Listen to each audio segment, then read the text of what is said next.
Hello दोस्तों, नमस्कार। मैं हवा सिंह चहल, संपादक आपका संदेश। दोस्तों, कल मैंने शुरू किया था हार्ट ऑफ हरियाणा, हरियाणा का राजनीतिक इतिहास, जो मैंने शुरू से आज़ादी से शुरू किया है। तो आज उसका भाग दूसरा है। इसको जरा ध्यान से सुने और ये कान खोल के जरूर सुने कि इस राजनीति में पत्रकारों की क्या क्या भूमिका रही है। तो अभी शुरू करता हूं मैं।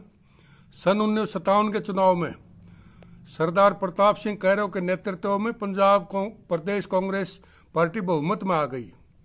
सरदार कैरो ने जहां हरियाणा क्षेत्र में अपने आप को रहबर आजम सर छोटूराम का उत्तराधिकारी घोषित किया था, वहां पंजाबी क्षेत्र में उन्होंने अपने आप को महाराजा रणजीत सिंह का उत्तराधिकारी होने का दावा किया था।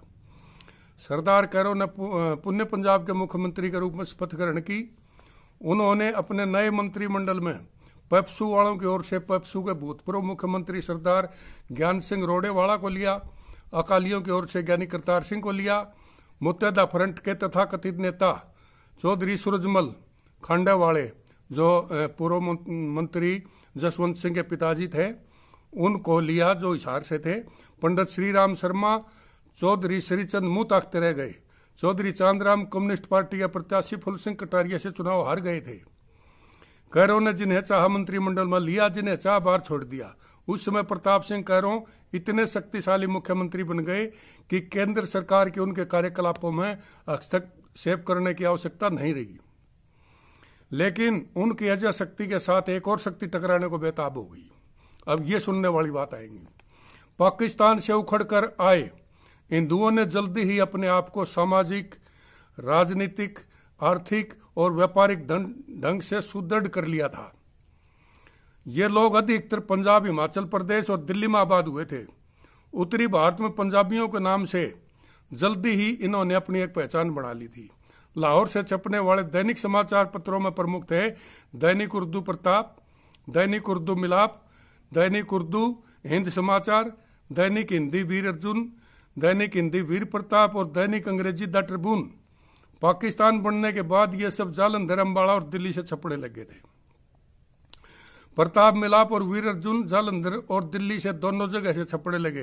हिंद समाचार वीर प्रताप केवल जालंधर में ही रहे। द ट्रिब्यून अंग्रेजी अम्बाड़ा से प्रकाशित होने लगा। ये सारे समाचार पत्र उन पंजाबी हिंदुओं के प्रवक्ता थे जो पाकिस्तान से उखड़कर उत्तरी भारत में बसे हुए थे। अंग्रेजी का ट्रिब्यून हालांकि जाट सिखों के ट्रस्ट के माध्यम से चलता था, परंतु उसका संपादकीय स्टाफ और अन्य कर्मचारी लगभग सब पंजाबी हिंदू थे और उसकी आवाज भी उन सब पंजाबी हिंदू क्षेत्र के पत्रों के साथ मिली हुई निकलती थी।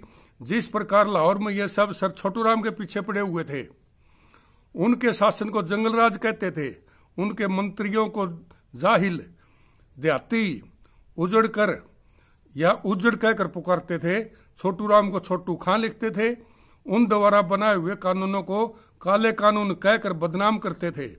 उसी प्रकार यहाँ पंजाब में जब तक श्री गोपीचंद भार्गव तथा लाला भीमसेन सच्चर मुख्यमंत्री रहे, ये सब उनके राज को रामराज कहकर पुकारते थे। अपने समाचार पत्रों में उनके कार्यकलापों को बढ़ा चढ़ाकर तथा उनकी बुरी बुरी प्रशंसा लिखते थे।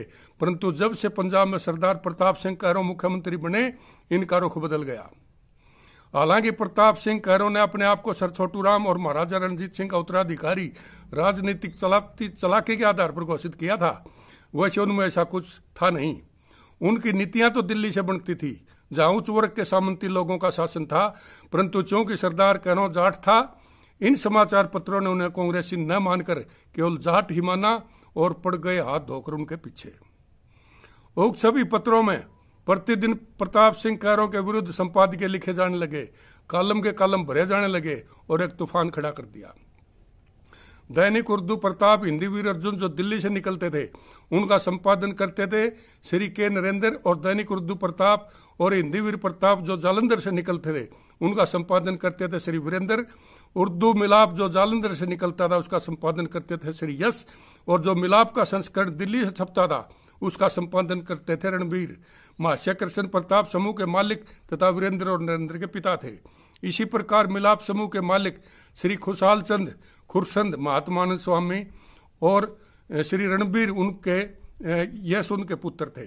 दैनिक हिंद उर्दू का जो समाचार था उसके मालिक थे लाला जगत नारायण, जो भीमसेन सच्चर के मंत्रिमंडल में शिक्षा मंत्री थे तथा जिन्हें कैरो साहब ने मुंह नहीं लगाया था। हालांकि उनमें से उर्दू मिलाप जालंधर के संपादक श्री यश को कैरो साहब ने अपनी सरकार में उप मंत्री भी बना रखा था।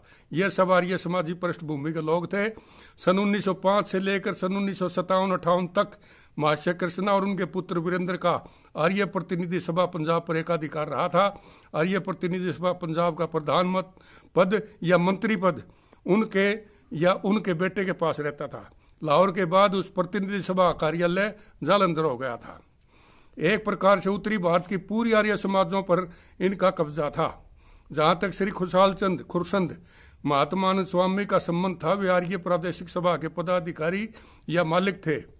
आर्य प्रादेशिक सभा के अधीन उत्तरी भारत के सब डीएवी कॉलेज एवं स्कूल तथा आर्य प्रतिनिधि सभाएं चलती थी। पूरे आर्य जगत पर इन दो परिवारों का एक छत्राधिकार था। इस प्रकार से इनकी हुंडी चलती थी। आर्य समाज पर इनका सिक्का चलता था। इनकी एक आवाज पर आर्य जगत अटेंशन हो जाता था। आर्य जगत के सब साधु महात्मा आचार्य और ब्रह्मचारी सब इन्हें सलाम करते थे, नमस्कार करते थे, इनका आदेश मानते थे। इनके कहने पर जेल जाते थे, आंदोलन करते थे। आर्य समाज के बड़े बड़े सम्मेलन आयोजित करते थे, उनके गुणगान करते थे, इनके जयगारे बोलते थे। समाजों में इन द्वारा लिखे हुए पत्रों को सभी आदेश में मान कर और कहकर नतमस्तक हो जाते थे। एक प्रकार से सारे आर्य जगत में साधु संतों के रूप में इनके पास एक बड़ी शक्ति थी। यह सन 1938-39 में इस शक्ति का सदुपयोग या दुरुपयोग हैदराबाद आंदोलन के रूप में करके देख चुके थे। आर्य समाज की रीढ़ हरियाणा, दिल्ली, पश्चिमी उत्तर प्रदेश तथा राजस्थान के जाटों को माना जाता था। ये लोग आदेश देते थे और जाट लोग फौजी जनरल के आदेश की भांति इनका हुक्म बजा लाते थे। हैदराबाद आंदोलन में भी जाटों की कुर्बानी से वह आंदोलन सफल हुआ था। आर्य समाज के इन सामंतशाहों ने सरदार प्रताप सिंह कैरों को अपदस्थ करने की एक योजना बनाई। उन्होंने अपने समाचार पत्रों के माध्यम से एक प्रचार शुरू कर दिया कि पंजाब में बना सच्चर फार्मूला, जिनके माध्यम से हमारे बच्चों पर जबरदस्ती पंजाबी थोप दी गई है, जबकि हम हिंदू होने के नाते हमारी मातृभाषा हिंदी है। दूसरे क्षत्रिय फार्मूला, जिसके माध्यम से पंजाब प्रदेश को 2 क्षेत्रों पंजाबी हिंदी क्षेत्रों में बांटकर सिखों के पंजाबी सूबे की रूपरेखा तैयार कर दी है।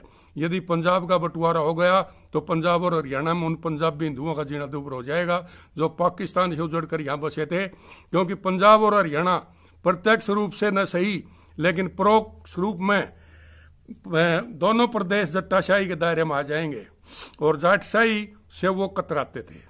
कुछ दिन के बाद इन्होंने क्षत्रिय फार्मूले प्रचार प्रोग्राम लगा दिया, परंतु सच्चर फार्मूले की हवा में उछाड़ दिया, क्योंकि सच्चर फार्मूले के माध्यम से हिंदी क्षेत्र यानी हरियाणा के स्कूलों में 8वीं श्रेणी तक पंजाबी पढ़ाई जाती थी। इन्होंने हरियाणा को अपना निशाना बनाया, क्योंकि इन्हें आंदोलन की ऊर्जा तो हरियाणा से मिलती थी। इनका प्रचार था कि विशुद्ध रूप से हिंदी क्षेत्र यानी हरियाणा पंजाबी भाषा क्यों पढ़े। हरियाणा और दिल्ली में इन्होंने आर्य समाज की बड़ी बड़ी सभाएं आयोजित की। मार्च 1957 से लेकर जब से कैरो पंजाब के पुनः मुख्यमंत्री बने थे, जून सन 1957 तक इन्होंने आर्य समाज में खासी गर्मी पैदा कर दी। नारा केवल यही कि हिंदी क्षेत्र हरियाणा पर कैरो ने जबरदस्ती पंजाबी थोप दी, जबकि पंजाबी की पढ़ाई तो सन 1968 से 48 से यानी जब सच्चर साहब मुख्यमंत्री थे तब से ही चालू थी। सच्चर साहब के कार्यकाल में ही भाषाई फार्मूला बना था, जिसे सच्चर फार्मूले के नाम से याद किया गया। उस समय कोई उनसे पूछता कि आप पूरे 9 साल क्या करता रहे, लेकिन किसी ने नहीं पूछा, कैरों के पीछे पड़ गए। पंजाबी कैरों ने नहीं सच्चर न थोपी थी, आप लोगों ने तब आवाज क्यों नहीं उठाई? चूंकि सच्चर उनका मुख्यमंत्री था और कैरों किसानों का मुख्यमंत्री, जो उन्हें कदापि स्वीकार्य नहीं था, परंतु वे स्वयं अपनी शक्ति से कैरों का बाल बांका नहीं कर सकते थे। अतः उन्होंने हरियाणा में जबरी पंजाबी पढ़ाई जाने का सोचा उठाकर बंदूक हरियाणा के कंधों पर रख दी। नारा दे दिया कि हरियाणा जो विशुद्ध हिंदी भाषी क्षेत्र है, इसमें पंजाब जबरदस्ती पंजाबी की पढ़ाई को आर्य समाज कतई सहन नहीं करेगा। हरियाणा के आर्य समाजी विशेषकर जाट जो कभी से ही इन पंजाबी आर्य समाजी नेताओं के आदेश पर घुटनों के बल खड़े हो जाया करते थे, उक्त नारे को भी इन्होंने सिर माथे से लगाया और खड़े हो गए लठ लेकर। जून सन 1957 में हिंदी आंदोलन के नाम से एक तहरीक चल पड़ी। आंदोलन की रूपरेखा तैयार कर ली गई। दिल्ली, रोहतक, जालंधर तथा चंडीगढ़ में आंदोलनकारियों की गिरफ्तारी देने के फ्रंट खोल दिए गए। हिंदी भाषा अमर रहे, पंजाबी नहीं पढ़ेंगे आदि के नारे देकर लोग गिरफ्तार होने लगे। उत्तरी भारत के सभी गुरुकुलों में, डीएवी और स्कूल कॉलेजों में, मठों, मंदिरों में हिंदी आंदोलन की लहर चल पड़ी। गांव से जो लोग जत्थों के रूप में गिरफ्तारी देने वास्ते अपने अपने निकट फ्रंटों पर पहुंचने लगे। यहाँ तक कि राजस्थान, दिल्ली और पश्चिमी उत्तर प्रदेश से भी लोग जत्थों इस कल में गिरफ्तार होने के लिए आने लगे। गिरफ्तार होने वाले ये आंदोलनकारियों में से ठंडे दिल से किसी ने भी विचार नहीं किया कि असल में वास्तविकता क्या है। सभी आंदोलन की लहर पर सवार होकर दौड़ते नजर आए। कहते हैं किसी गली में कोई कुत्ता भौंकता है और एक अन्य कुत्ता जो दूसरी गली में होता है, हालांकि वो उसको दिखाई नहीं देता, लेकिन उसकी भौंक को सुनकर वो भी भौंकने लग जाता है। इसी तरह का यह हिंदी आंदोलन का हाल था। प्रोफेसर शेर सिंह जी ने प्रताप सिंह कैरो ने अपने नए मंत्रिमंडल में नहीं लिया था, परंतु वे पंजाब विधानसभा में कांग्रेसी विधायक जरूर थे। वे खुलकर तो नहीं, परंतु नीचे नीचे आंदोलन की हवा देने लगे। मंत्रिमंडल में चौधरी श्रीचंद और पंडित श्रीराम शर्मा को भी नहीं लिया था, परंतु वे दोनों चुप थे। फिर भी कैरो साहब ने प्रोफेसर शेर सिंह के साथ ही चौधरी श्रीचंद और पंडित श्रीराम शर्मा के वारंट गिरफ्तारी जारी करवा दिए। पुलिस जब उन्हें गिरफ्तार करने पहुंची तो प्रोफेसर शेर सिंह भूमिगत हो गए, वो अंडरग्राउंड हो गए थे, और पंडित श्रीराम शर्मा गिरफ्तार कर लिए गए। परंतु चौधरी श्रीचंद ने रोहतक के डीसी को यह लिखकर दे दिया कि मेरा इस आंदोलन से कोई लेना देना नहीं है।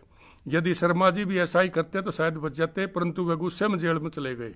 दैनिक उर्दू प्रताप व दैनिक हिंदी वीर प्रताप के संपादक श्री वीरेंद्र तथा दैनिक उर्दू हिंद समाचार के संपादक तथा पूर्व शिक्षा मंत्री लाला जगत नारायण को पुलिस ने जालंधर से गिरफ्तार कर लिया। इस प्रकार आंदोलन पूरे वेग से चल पड़ा और लगभग 50-60 हजार आदमी जेलों में चले गए। तो इससे आगे मैं और बताऊंगा।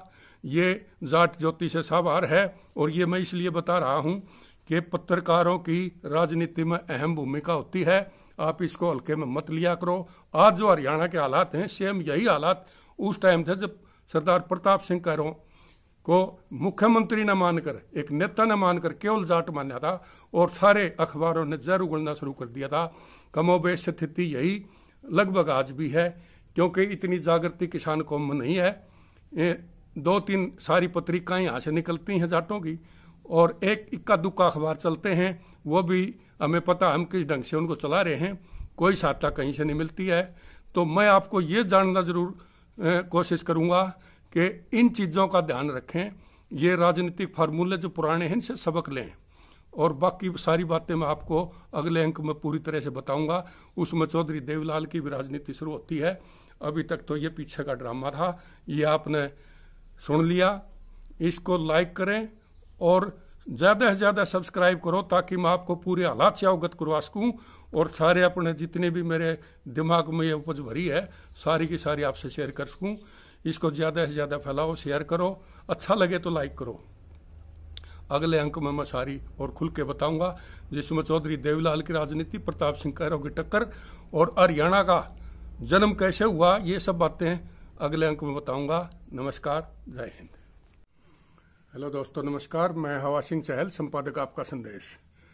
दोस्तों, कल मैंने शुरू किया था हार्ट ऑफ हरियाणा, हरियाणा का राजनीतिक इतिहास, जो मैंने शुरू से आज़ादी से शुरू किया है। तो आज उसका भाग दूसरा है। इसको जरा ध्यान से सुने और ये कान खोल के जरूर सुने कि इस राजनीति में पत्रकारों की क्या क्या भूमिका रही है। तो अभी शुरू करता हूं मैं।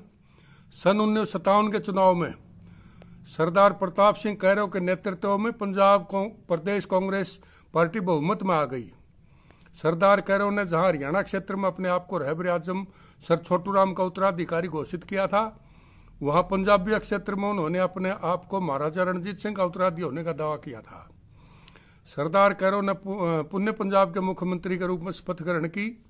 उन्होंने अपने नए मंत्रिमंडल में पेप्सू वालों की ओर से पेप्सू के भूतपूर्व मुख्यमंत्री सरदार ज्ञान सिंह रोडेवाला को लिया, अकालियों की ओर से ज्ञानी करतार सिंह को लिया, मुत्तहदा फ्रंट के तथाकथित नेता चौधरी सूरजमल खांडेवाले, जो पूर्व मंत्री जसवंत सिंह के पिताजी थे, उनको लिया जो हिसार से थे।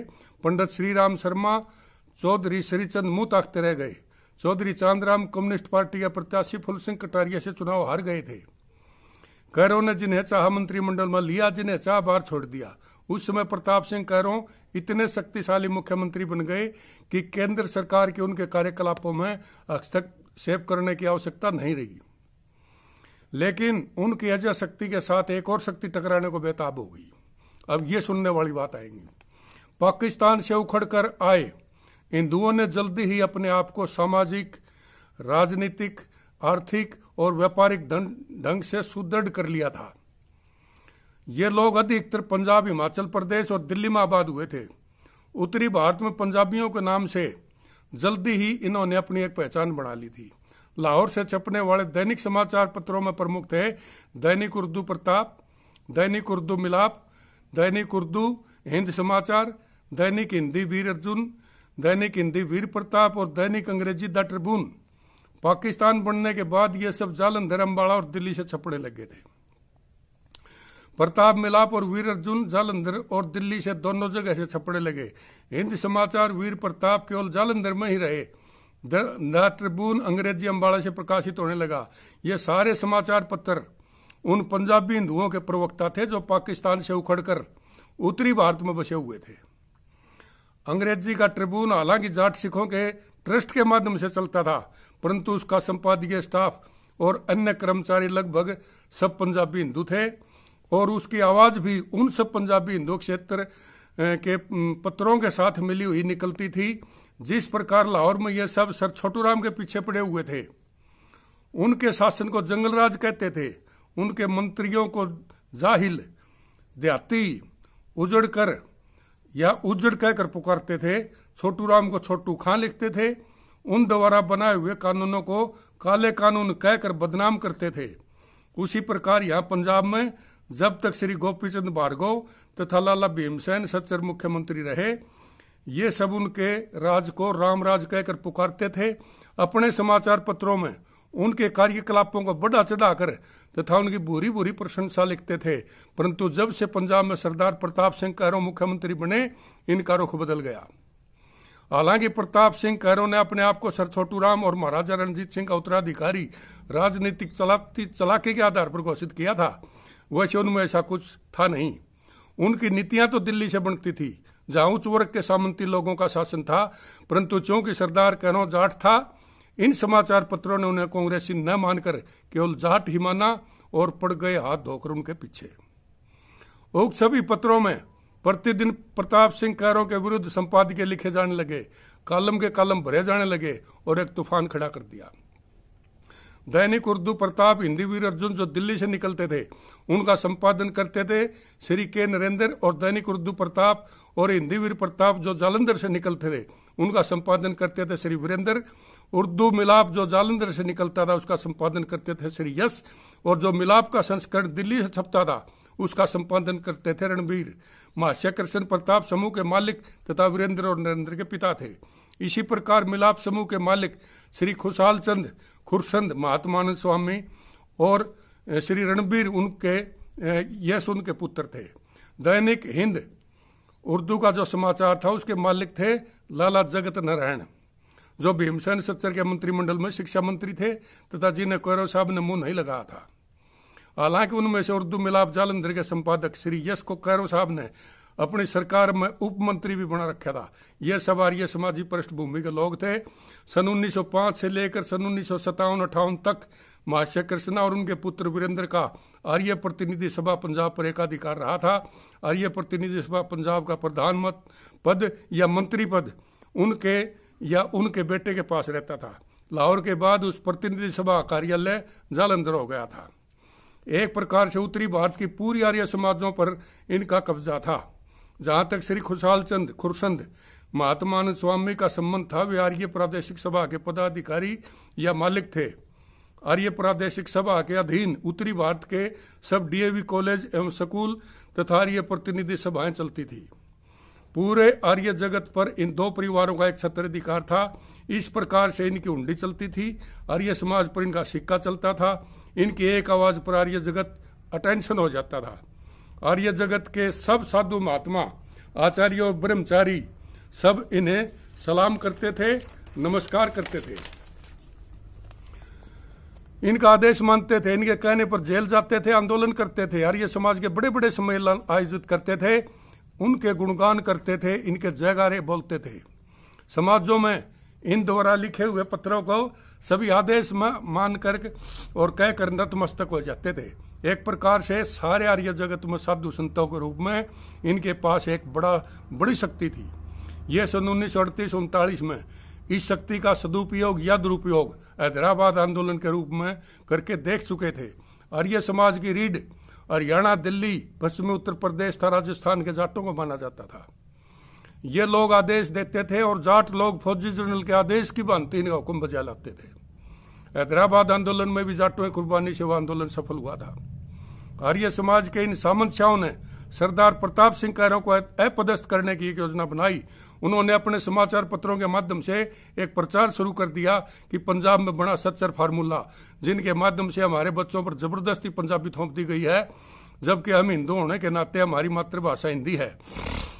दूसरे क्षत्रिय फार्मूला, जिसके माध्यम से पंजाब प्रदेश को 2 क्षेत्रों पंजाबी हिंदी क्षेत्रों में बांटकर सिखों के पंजाबी सूबे की रूपरेखा तैयार कर दी है।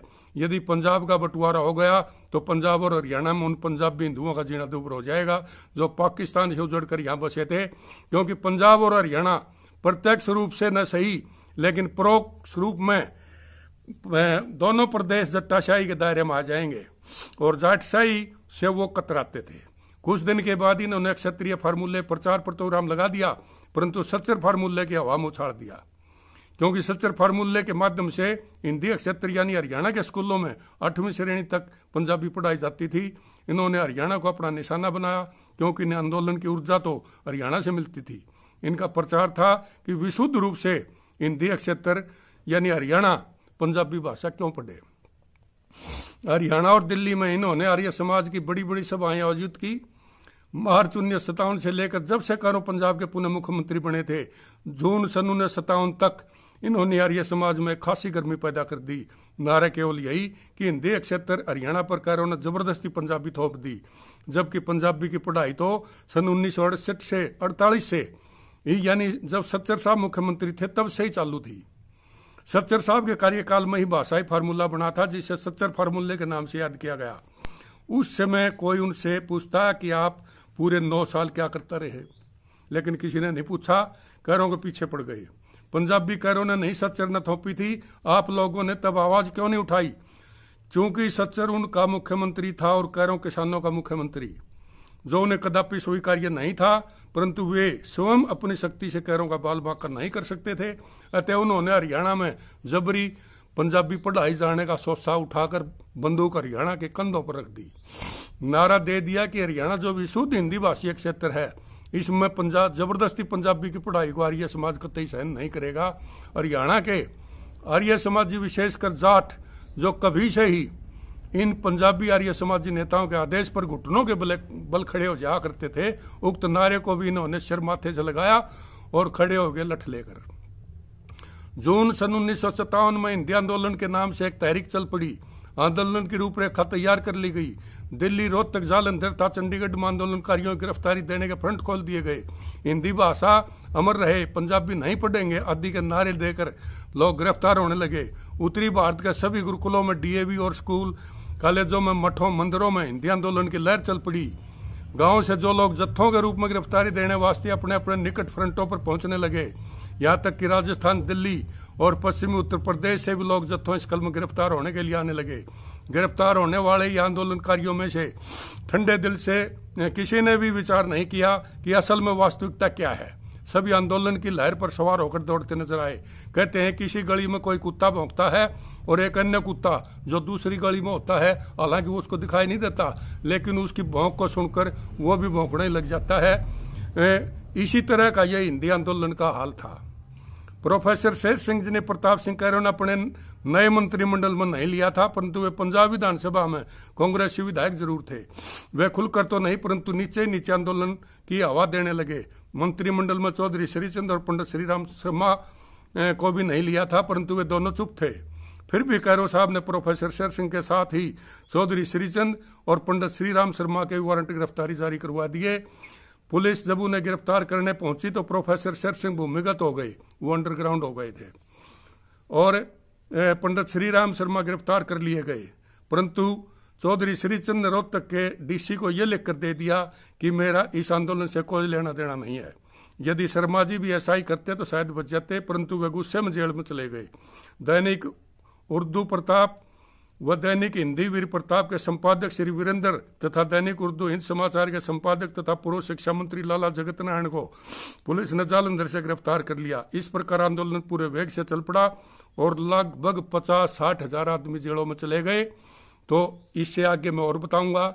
ये जाट ज्योति से सावार है और ये मैं इसलिए बता रहा हूं कि पत्रकारों की राजनीति में अहम भूमिका होती है, आप इसको हल्के में मत लिया करो। आज जो हरियाणा के हालात हैं, सेम यही हालात उस टाइम थे जब सरदार प्रताप सिंह कैरों को मुख्यमंत्री न मानकर, एक नेता न मानकर केवल जाट माना था और सारे अखबारों ने जहर उगलना शुरू कर दिया था। कमोबेश स्थिति यही लगभग आज भी है, क्योंकि इतनी जागृति किसान कौम में नहीं है। 2-3 सारी पत्रिकाएं यहाँ से निकलती हैं जाटों की, और एक इक्का दुक्का अखबार चलते हैं, वो भी हमें पता हम किस ढंग से उनको चला रहे हैं, कोई सहायता कहीं से नहीं मिलती है। तो मैं आपको ये जानना जरूर कोशिश करूंगा कि इन चीज़ों का ध्यान रखें, ये राजनीतिक फार्मूले जो पुराने हैं इनसे सबक लें, और बाकी सारी बातें मैं आपको अगले अंक में पूरी तरह से बताऊंगा। उसमें चौधरी देवीलाल की भी राजनीति शुरू होती है। अभी तक तो ये पीछे का ड्रामा था, ये आपने सुन लिया। इसको लाइक करें और ज़्यादा से ज़्यादा सब्सक्राइब करो, ताकि मैं आपको पूरे हालात से अवगत करवा सकूँ और सारे अपने जितने भी मेरे दिमाग में ये उपज भरी है सारी की सारी आपसे शेयर कर सकूँ।